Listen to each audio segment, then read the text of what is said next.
Hey guys, Tech Mentor with the video for you guys. In today's video, I'm going to show you how to fix your iPhone if screen blacked out just like this. Maybe you're hearing ringing sound, but the screen just went completely black on you. You want to do this quick little step that will fix your iPhone. So first thing is you're going to locate the volume up and volume down button.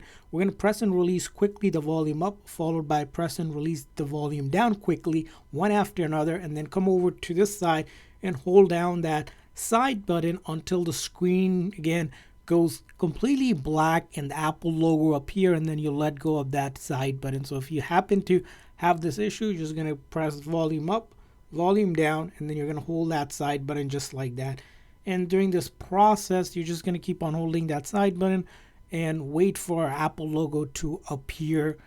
And we're going to wait here. It might be just black like that. Don't worry if it makes sounds or noise, and then you let go of that side button. Again, it's going to be volume up, press and release, volume down, press and release, and then hold that side button. And you might have to do this a few times until you can see the Apple logo appear. So if it doesn't work right away, just keep on trying, volume up, volume down, and then keep on holding that side button. And this is known as a forced restart, which basically shuts down the phone completely and then reloads the code, because most likely if the screen blacked out on you, it's because it's a software related bug or glitch, and you'll need to do this. Now this method is completely safe. All of your photos, videos, apps, data, documents, videos, everything will still be on your iPhone. Nothing will get deleted. Just keep on trying it. You might need to do it, like I said, a few times to fix this problem, but once it's done, it should be fixed. Now this is going to be fixed most of the time if it's a software related issue.